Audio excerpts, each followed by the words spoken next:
Welcome to Lecture 3. Today I'm going to talk about theories of the Earth. Last time I spoke to you about how, over the course of the 18th century, Newton's system captured the allegiance of many natural philosophers. We examined several developments that convinced them that the laws Newton formulated accurately described the motions of the heavens. They had the sense that Newton had discovered laws nature obeyed. For most, Newton's discovery testified to the wisdom of the Creator, who had imposed these laws on nature. Admittedly, they had had to make their peace with a reading of the Bible that didn't seem to require that the earth stood still, but by the 18th century, many had done that. For some, like Pierre Laplace, the laws Newton had discovered worked so well that the Creator didn't need to hang around to make sure that nothing in the complex system went wrong. This deism, as the position was called, brought with it a disposition that I want to spell out a bit more. Incidentally, you should know that Laplace was hardly the first to display this deistic attitude. As we'll see in this lecture, it preceded him by many years. As I mentioned, most natural philosophers of the day regarded the study of nature to be quite compatible with their religious views. Finding out the natural laws God had imposed on nature, the natural means by which God acted in nature, merely increased their reverence for the Creator himself. The point is that, for most, the pursuit of knowledge about nature, far from causing them to question their traditional faith, strengthened it. Like Newton himself, they believed God was intimately involved in creation. God was, after all, the author of the laws nature obeyed, so he certainly was able to intervene and change the operation of natural laws whenever he wished, say, in answer to the prayer of a believer. The attitude of those inclined to deism was different. Let me underscore again, such folks were not atheists.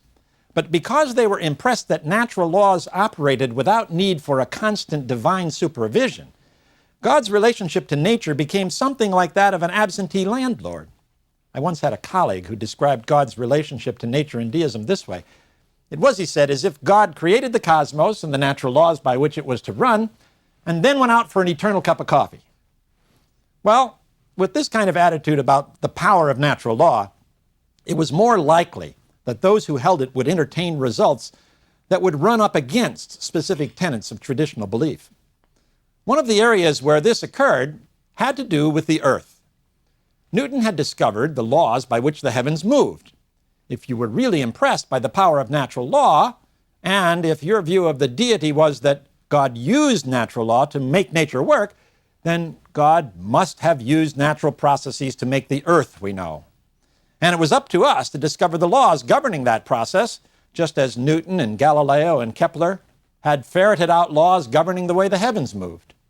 Well, such ideas began appearing in the 18th century. And today I'm going to tell you about 3 of them in the 18th century. These naturalistic explanations of how the earth originated became known as theories of the earth. They were speculations on the causal means God had employed in shaping the history of the earth. The idea of proposing a theory of the earth, of speculating on the means God might have employed on creating the earth, really originated in the 17th century. But in the older theories of the earth of the 17th century, the intent was to support the Genesis account. It began with René Descartes. He wrote about the formation of the world in a work called Le Monde, or The World, in 1633. Actually, he didn't allow the book to be published right away because he saw what happened to Galileo the year before, and he worried that some might take offense at his ideas. Anyway, he depicted God as the first cause of things, including the materials and the laws for the formation of the world. The actual construction of the world, however, he described as having happened as a natural process. He made clear that God had created all the creatures we know 5,000 or 6,000 years ago, so he did not appear to challenge the Mosaic chronology. The earth, he said, had solidified from the matter that was everywhere. There were no empty places in the Cartesian cosmos. The earth's outer surface was hard, and just beneath that, there was a layer of water. Each summer, the sun dried out the crust so that fissures developed and water leaked through, producing an empty space where the water had been. During the winter, the fissures closed. The crust then collapsed, forming mountains, while the water gathered on the surface into the seas. There was more to Descartes' scheme, but that need not concern us now. Just know that for some, his system was seen as a good example of how you could use the new ideas of natural philosophy to make the accounts of the Bible more reasonable. Others also began to bring what they thought about the earth's physical features to bear on a better understanding of the Scripture. In doing this, there were some critics who opposed the idea that we needed this information. From their point of view, the important point was that God had done it. How God brought about it all was not that significant. But a growing number of natural philosophers felt that knowledge of the earth could do what knowledge of the heavens had. The new science would only bring greater glory to the Creator. Closer to the end of the century, Thomas Burnet in England wrote a work entitled Sacred Theory of the Earth. It was likely from this work and its title that the phrase theory of the earth came to have the meaning I gave it above, speculations on the causal means that God had employed in shaping the history of the earth. Burnet set out in the work to provide a complete exposition of the Mosaic history of the earth from the beginning to the end. It owed a good deal to Descartes, whom he referred to as an eminent philosopher with a similar hypothesis. Throughout the work, Burnet made it clear that he thought discovering the various changes the earth had gone through in its development was a pious enterprise. The book attracted a great deal of attention. One contemporary attacked it because, he said, the changes Burnet had described would have taken longer than the 6 days mentioned in Genesis.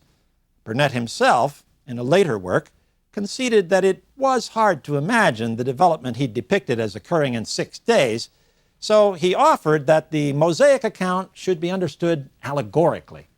The biblical age of the world didn't give enough time. This concession got him into trouble.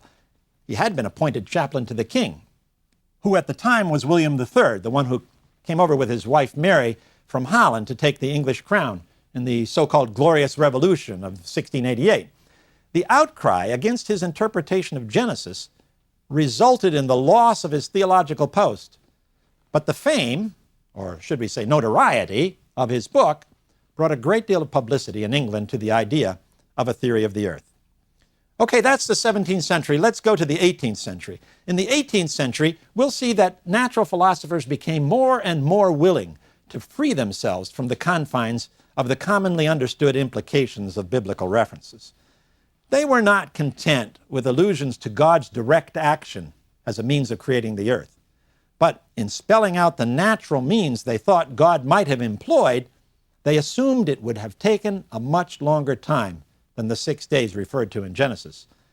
Let me give you examples of Enlightenment theories of the earth from the early, middle, and then end of the century. There is a really intriguing theory of the earth that was written near the beginning of the century in France, although it didn't see publication until mid-century. Its author was Benoit de Maillet, who served as France's ambassador to Egypt between 1692 and 1718. He composed what he called a new system on the diminution of the waters of the sea. De Maillet was not your ordinary sort. Of course, he traveled a lot in the Mediterranean region in the course of his duties as ambassador, but that didn't mean he would automatically possess the inordinate curiosity about the area that he had. For example, he mastered Arabic. That enabled him to read works few Frenchmen ever saw. He read Arabic histories. The view of history he gleaned from them was very different, as you can imagine, from what he had been taught in Christian Europe, and he absorbed it like a sponge. You could hardly do that and remain unaffected. Anyone who would find Arabic history fascinating is not likely to be the kind to insist on a Mosaic chronology of 6 literal days of creation. Well, de Maillet brought the same curiosity he showed about Arabic versions of history to his travels. He liked, as you might guess, visiting historical landmarks. I should tell you what you may already have assumed. Yes, de Maillet was also interested in natural philosophy. That meant that it wasn't just history that fascinated him. He also paid a great deal of attention to the physical features of the regions he went to. He became familiar, for example, with the topography of the Mediterranean lands. Now, this is where an idea he'd heard about from his childhood came into play. You see, de Maillet's grandfather had become convinced that the sea level was diminishing. He'd made observations of the seashore near the family home in France, and he was sure that the shoreline was receding. I'm not aware if his grandfather made any other claim about all this, but his pet theory about water level was certainly communicated to his grandson. De Molay was the kind of fellow who liked to take measurements, and some of the measurements he made during his travels around the Mediterranean convinced him his grandfather was right. The waters of the sea were diminishing. He noticed, for example, that there was a difference between descriptions of seaside historical sites of old from their situation as he observed it. Using the time that had passed since the historical record had been made, he was even able to come up with a rate at which the waters of the ocean must be dropping. If, for example, the shoreline were so many units higher a certain number of years ago from what it is now, then he could estimate how many units per year it had dropped. He concluded from structures in ancient Carthage that the rate the sea level had dropped from earlier times to his day was 3 feet every 1,000 years. Clearly not very fast. Well, De Molay determined that he would write a book on the subject.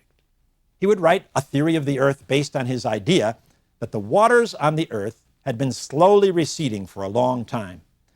He told a friend of his back in France what he was doing. The friend was Bernard de Fontenelle, who himself had written a well-known work on the plurality of worlds back in 1686. Fontenelle persuaded De Molay to include an account of the development of the earth within the solar system. Now, De Molay was not one to shy away from a challenge, so he decided to do it. And he knew it would be a challenge. He could appeal to his countryman Descartes to explain how the vortices of matter had produced an earth in the first place. De Molay's focus would be the development of the earth from its primitive state to that he observed around him. The rate of the diminishing of the waters was so slow that the history of the earth must have taken a lot longer than the commonly understood 5,000 or 6,000 years. So it was going to cause problems. He knew that. He came up with an idea he thought might help keep him out of trouble. He'd write the book as a conversation between two people, one of whom was a missionary and the other of whom wasn't a Christian. A philosopher from India he named Teleamed, which was, incidentally, De Molay's own name backwards. He'd put all the dangerous ideas into the mouth of the non-Christian, so no one could then fault him with defending heathen ideas. All he'd be doing was to let Frenchmen know what people elsewhere believed. Well, of course, as you might guess, the tactic wouldn't work. Galileo had tried a version of that tactic a century earlier, and look what it did for him. He'd tried casting his results as a conversation among 3 people who were merely exploring the ideas of Ptolemy and Copernicus, but everyone saw through it. And they'd see through this time too. But that was down the road a long time from when De Molay actually wrote the work. The title, Teleamed, referred to the main character, the Indian philosopher. If you opened the book, you encountered an Indian understanding of the earth's past. The French missionary who was talking to Teleamed learned right away that the earth was originally covered with the waters of a primitive sea. The swirling currents carved out mountains beneath its surface. But in accordance with his idea, the depths of the primal ocean gradually decreased. That, of course, exposed the tops of the highest mountains. Once the mountaintops were exposed, they began to wear away. The eroded material, Teleamed explained, settled back into the water and collected onto the ocean floor as sedimentary rock. All the while, the sea level continued to drop. So this new sedimentary rock also eventually was exposed to the air as new mountains, and as the process continued, more and more dry land emerged. Obviously, such a process must have taken an enormous amount of time. Using his rate of 3 feet every 1,000 years, Teleamed estimated that over 2 billion years had passed since the primitive waters had begun to recede. 2 billion years! That would get the attention of French readers when they encountered it. But that wasn't all. I mentioned that De Molay was not shy. Indeed, he included in his book an account of how life had developed. And it wasn't simply to say, God created the fish of the sea and the beasts of the field, and leave it at that. The French missionary made it clear from what he added to the conversation that he believed the appearance of fish and land animals, and of course humans, was the work of the hands of God. But Teleomed did not appeal to the direct action of God. He did not give details, but he asserted that fish had changed during the time the sea was gradually receding. Oh, he made it plausible. The air above the seashore was so moist, he said, that it could be considered an almost equal mixture of air and water. It was breathable, so flying fish could exist in it. So while escaping a predator or having been thrown onto the land by the waves, these fish could continue to live, and as they did so, their features gradually altered. Listen to his words. The little wings which they had under their belly, and which, like their fins, helped them to walk on the sea bottom, became feet and served them to walk on land. This was not the hand of God. This was a natural process, and it must have taken eons. If you continued reading, you'd discovered that humans themselves were over 500,000 years old. Well, de Molay had finished the work well before his death in 1738, but various delays prevented it from being published, even though he had wanted it to come out. Finally, it made an appearance 10 years later, and it was a bombshell. The immediate outrage, incidentally, was the time scale. Of course, what made the huge amount of time was the slow pace of the natural process he described.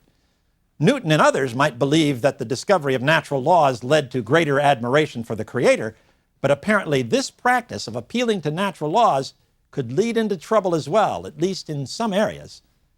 De Molay's book was too much even for Voltaire.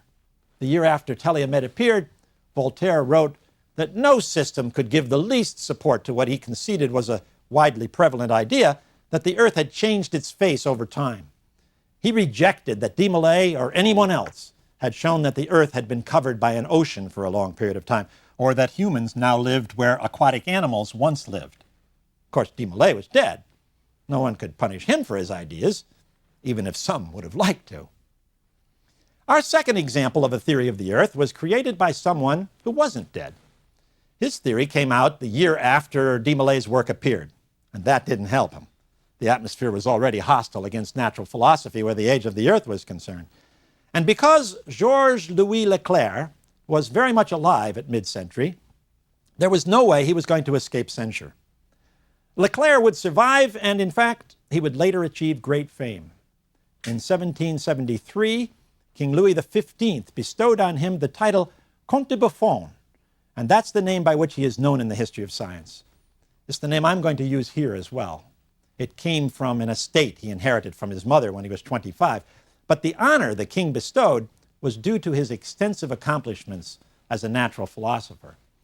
At mid-century, he'd not yet established the great reputation he one day would have. That was in the future. So when, in 1749, Buffon published the first 3 volumes of his natural history, it began a series of developments that would bring him problems. Buffon had risen impressively to become head of the King's Garden, that important institution of natural science I mentioned to you back in Lecture 1. The Natural History, his publication, was to be a multi-volumed work whose goal was to organize all that was known about the natural world. Like de Molay, Buffon was not shy about the scope of his project. In the first volume, for example, Buffon included a history of the earth because, he said, it was the history of nature in its most ample extent. How did Buffon think the earth had come to be? Once again, it was through natural processes God had used, not through a direct supernatural decree of God. And it became immediately clear that Buffon believed the earth was extremely old. Why? Because he announced that the more recent changes in the last few thousand years of the earth's history were insignificant compared to those that had occurred in the ages following the original creation. Buffon viewed the earth as just one of the planets. Its history was tied to that of our solar system. Now came the really novel idea Buffon introduced. Regardless what you thought of it, you had to admit it was intriguing. Buffon suggested that the Earth and other planets had originated as the result of a comet that had struck the sun. The comet had come in at an oblique angle, and the collision knocked off huge pieces of the sun's mass that settled into orbits at various distances away. That's why, he said, all the planets circle the sun in the same direction and in the same plane. He invoked the name of the great Newton, who had acknowledged that comets occasionally collided with other heavenly bodies. Let's remember that this was right at the time when Maupertuis and Clairaut were using Newton's system to great advantage in France. We saw that last time in Lecture 2. These pieces of the sun were clearly hot masses. Once they were separated, however, they could cool faster, which they proceeded to do, according to Buffon. He concluded that as the piece that was the Earth cooled, it became covered with water from the condensing atmosphere. So we have once again, as in Desmoulins, a primitive ocean that covered the Earth. And again, the motions of this primitive universal sea, in Buffon's case caused by huge tides, carved out mountains and valleys beneath the surface. Unlike Desmoulins, Buffon was reluctant to say how dry land came about as time passed. Well, you can imagine what the reaction was to all this. The Faculty of Theology of the Sorbonne in Paris notified Buffon of some 14 propositions from the natural history which they regarded as reprehensible. One reviewer, who clearly thought Buffon's work was outlandish heresy, noted that it required a world far older than Moses made it out to be, he said. Buffon had not said exactly how old, but the reviewer asked whether there was really any difference between Buffon's view and that of authors who believed that the world was eternal. He was obviously trying to associate Buffon with materialists. Well, as I said, Buffon was not yet so great that he could withstand such criticism. He had to retract what he'd said. And the retraction came out in the next volume of the Natural History, Volume 4. Here's what he said. I declare that I had no intention to contradict the Scriptures, that I believe most firmly all therein related about the creation, both as to the order of time and matter of fact. And I abandon everything in my book respecting the formation of the earth, and generally all which may be contrary to the narration of Moses. We know, however, that he continued to believe in his theory. He knew about recently published measurements of the heat in mines and hot springs that had been made to support the claim that the center of the earth was hot. He also knew of Newton's estimation that an iron sphere the size of our earth would take more than 50,000 years to cool from red hot to the temperature of air. Buffon set out in the coming years to conduct his own experiments on the rates of cooling for various substances that make up the earth. He published his results in a work on minerals in 1774, in which he inferred, he thought conservatively, that it had taken almost 75,000 years for the earth to cool to its present temperature and over 33,000 years to cool to the point when organic life could begin. In 1778, Buffon republished his thesis about the comet in a new book entitled Epochs of Nature. By this time, the atmosphere in France had changed from a quarter century earlier. As we saw last time, natural philosophy was becoming more visible in France. Lots of ideas were in circulation. We'll see later in Lecture 10 that here in the years of the eve of the revolution in Paris, there was a lot of people making claims of all sorts. So when he now wrote that the writer of Genesis had not meant for the days of creation to be understood literally, it didn't seem as scandalous as it would have at mid-century. In his book, which was widely read, Buffon depicted 7 epochs of formative activity in the Earth's history. Life appeared only after 33,000 years. By the time humans appeared in the final epoch, some 70,000 years had passed. It was still sensational, but this time he was not forced to recant. On the contrary, it was Buffon's work that, as much as any, introduced the French public to the idea of an extended period of history prior to human history in which no life had existed. We'll see that idea take hold with the work of another Frenchman in Lecture 15. The final example of a theory of the Earth from the 18th century that I want to tell you about comes from a Scotsman, James Hutton. In 1785, Hutton read a paper to the Royal Society of Edinburgh, which was printed in the Society's Transactions a few years later. Then in 1795, he published a longer form of his ideas in a book. All had the title, Theory of the Earth. Hutton promised in his subtitle to investigate what laws had been operating to change the surface of the Earth. I need to mention two assumptions that colored Hutton's conclusions. First, he believed that the Earth had evidently been made for the sake of humankind. For example, there was a reason why the Earth's surface was made of soil. It was because plants require soil, and we require plants. Plants would not have been able to grow if the Earth's surface had been completely solid, so it was not accidental that natural forces broke up the solid Earth so that its surface did not retain the hardness it had deeper down. That was the first assumption. The second one was that nature's forces did not, in his view, act suddenly and dramatically. Hutton said that the operations of nature are equable and steady. This assumption had an obvious consequence. If nature's forces were slow acting, then they must have been acting for a long time. In other words, the Earth was pretty old. To wear rock down into soil, which was then carried by moving water to the sea, required an enormous amount of time. Hutton observed that the course of nature cannot be limited by time. Hutton believed that the soil that eroded into water eventually formed into rocks. He rejected the idea that some were maintaining, and which we'll examine in our next lecture, that rocks formed by a process of consolidation or precipitation out of the water. His view was that the soil was fused into rock by the action of subterranean heat. That same heat, through the pressure it exerted from below on the rock it had fused, slowly pushed the rock upward, gradually lifting it out of the water to form mountains like the Andes and Alps. What then? Here is where Hutton becomes most interesting to me.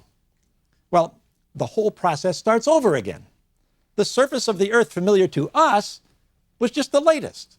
There had been different faces to the Earth prior to our age. In fact, Hutton suggested that there was a cycle that repeated over and over, so that cycles of decay and renovation occurred over and over again, and they constituted nature's means of sustaining plant and animal life according to a wisdom that had been in operation for an indefinite succession of ages. The last words of his treatise have become famous. He wrote, "The result, therefore, of our present inquiry is that we find no vestige of a beginning, no prospect of an end." More than de Molay or Buffon, Hutton thought that he was defending his religious convictions with his ideas. To him, it was clear that God had made the whole arrangement so that life could exist, human life in specific. So he was testifying to the wisdom of God, just as other great natural philosophers before him had. The problem with that, of course, was that his predecessors had not appeared to challenge the veracity of the Bible as he had. He may have thought that he was bringing glory to God, but most of his readers had major problems with his conclusions. What was true about all three of our theorists of the earth, however, was that they believed that God acted on nature by establishing natural laws that dictated nature's course. That was becoming more and more common an attitude. And as we have seen, it sometimes implied that it wasn't going to be possible to make the traditional, straightforward interpretation of the Bible when it referred to nature. That was more than most people were willing to do. In our next lecture, we're going to meet a different approach to the study of the earth. It was distinguished from this tradition of offering a theory of the earth. How? Well, we'll discuss that next time. But in a word, that tradition saw itself as much more empirically based. It was much more reluctant to speculate in a grandiose fashion about causes that had made the earth what it is today. And we'll discuss that then our next time.